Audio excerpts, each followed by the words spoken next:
right, ladies and gentlemen, he's no stranger to you all.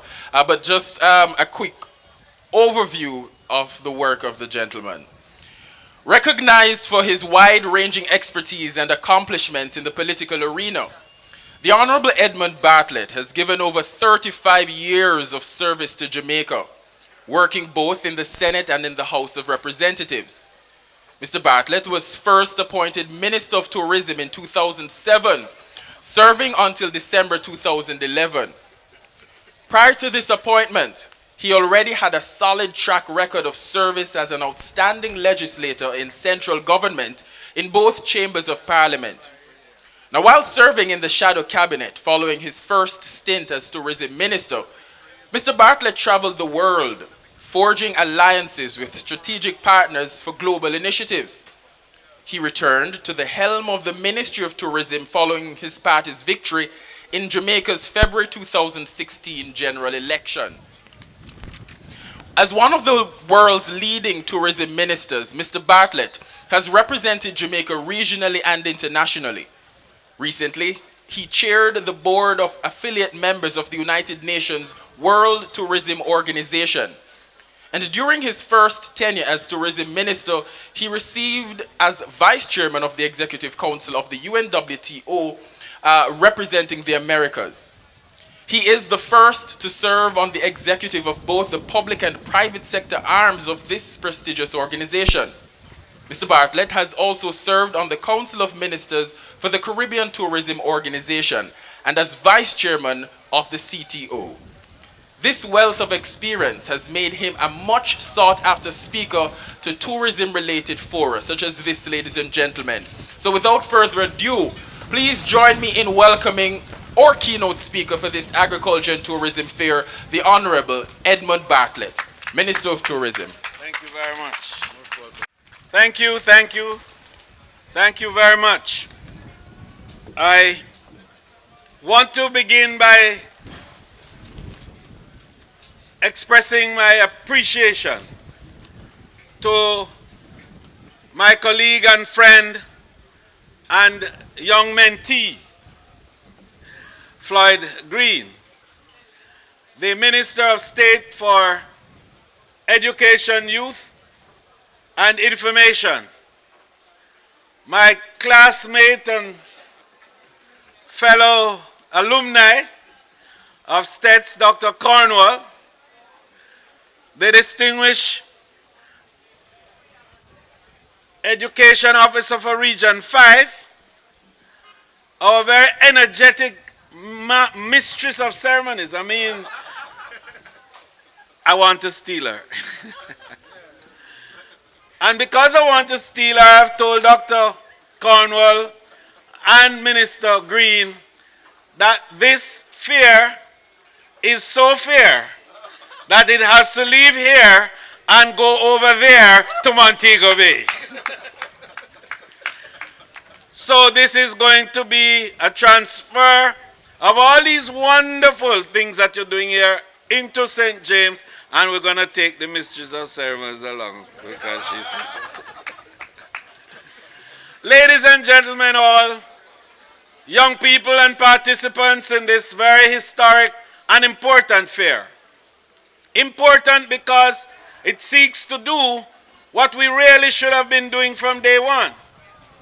It seeks to align the various economic activities within our country towards certain manageable and measurable outcomes. And the impact of training and the building of our human capital to enable capacity for production, capacity to create competitiveness, capacity to create innovation, and capacity to enable Jamaica to stand out as a special destination, a destination of choice for all the people of the world is so critical and important. And many times governments don't make that alignment. But this government under Andrew Michael Holness is cognizant of the need for this level of alignment and symmetry to ensure that each activity that we do feeds into another to get the prosperity that we promise the people of Jamaica. And so when we talk about linkages in tourism, it's about enabling that connectivity. It's about putting the elements together that are going to all congeal into making the results that we want. Last year, we had 4.3 million tourists coming to Jamaica, a record for any year in tourist arrivals in the history of Jamaica. And that was 500,000 more visitors in a year.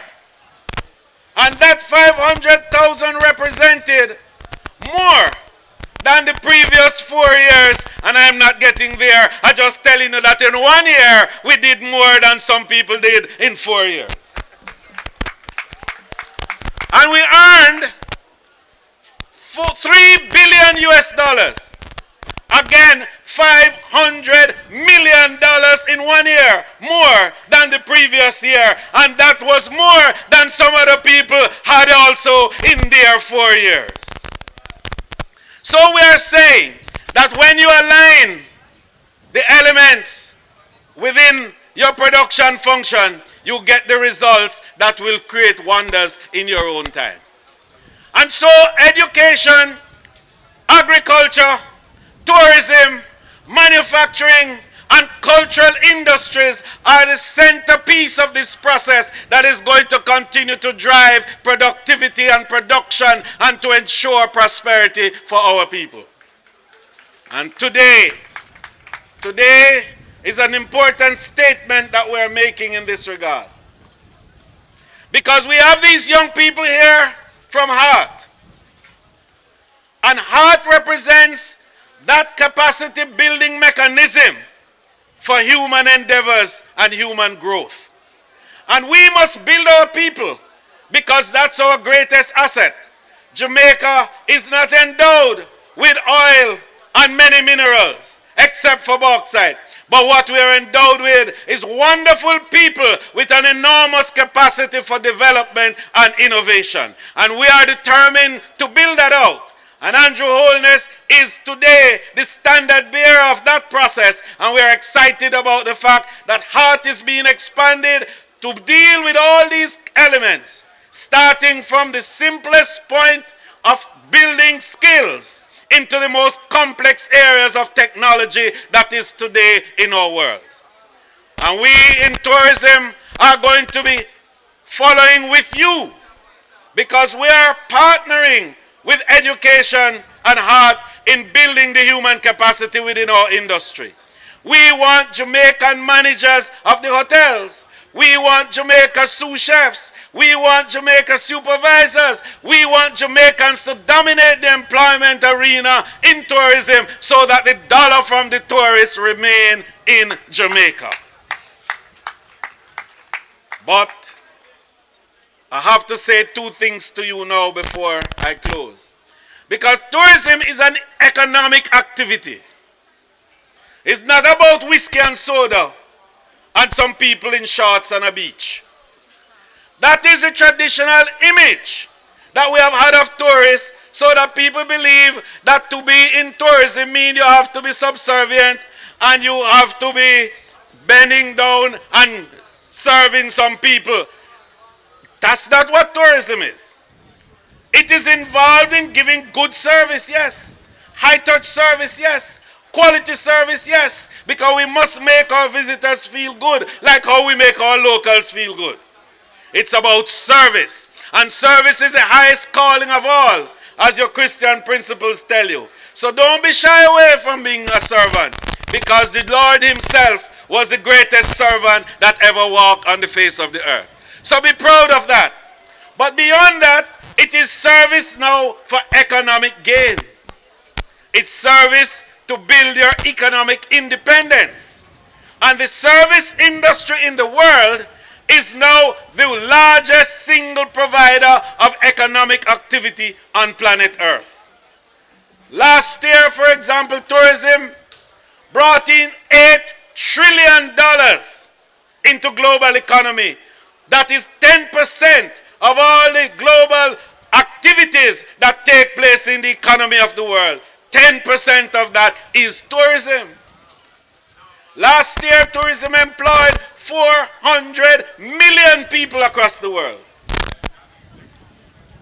And 1.3 trillion people move around from one country to the other on the touristic interest. So what we're talking about now is big industry.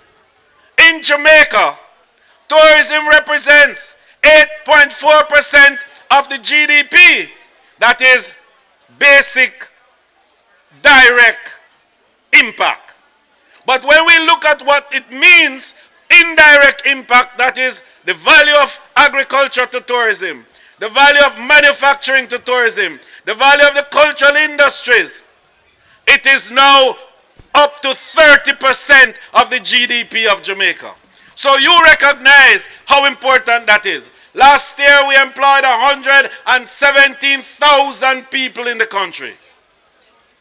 And we earned directly, no, that's just taxes from tourism last year, 117 billion Jamaican dollars tourism provided direct revenue into the consolidated fund of Jamaica. So you're now talking about big business, but it can get bigger.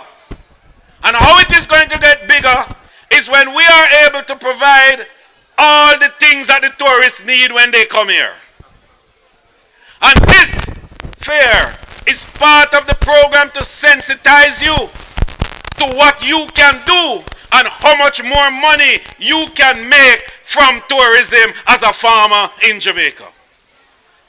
So the purpose of linking agriculture and tourism is for you to know that 88% of all the people who travel around the world travel for food. Food.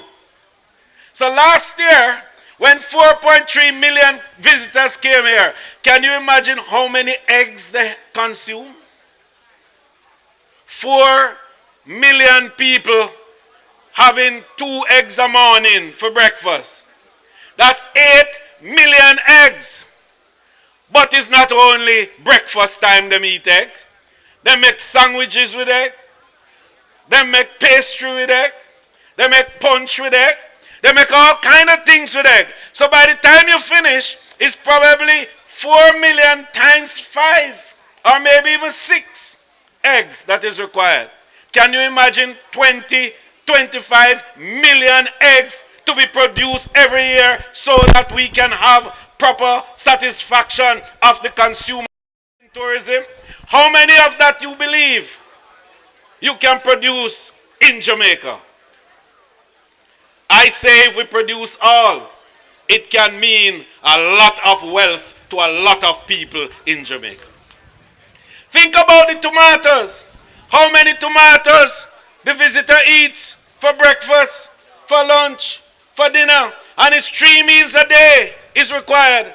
Not like me and you who eat 1 or 2 and we're lucky. Right? They have 3 meals a day because they pay for it before they come here. And then they have other snacks throughout the day that involve all kinds of our food requirements. What I'm trying to say to you is that if we do it right in agriculture, to supply the needs that the visitor requires, Jamaica will be a rich country, and all our little farmers in St. Elizabeth and in Trelawney and in Westmoreland and in St. James and St. Mary and everywhere else will become wealthy people. But we have to get it right. We have to get it right that it means production at the highest level. It means quality goods. And it means consistent supply of the goods that are required. Because we cannot tell the visitor when they wake up in the morning, sorry, the farmer never come with the egg this morning, so there is no egg for breakfast. And we can't tell them that there's no tomatoes either. Or there's no melon because the melon farmer didn't come. So we have to build the capacity now to produce at the highest level of consistency and at a high volume so that we will always be able to supply on the demand. So what Minister of Agriculture is doing, And what Minister of Tourism is doing, and what Minister of Education is doing, is to build the capacity among us to be able to produce at the volume and the quality and the standards and the price levels that are required, so that the dollar of the tourist can stay in Jamaica, we can be rich, and we will secure prosperity. God bless you, and thank you very much.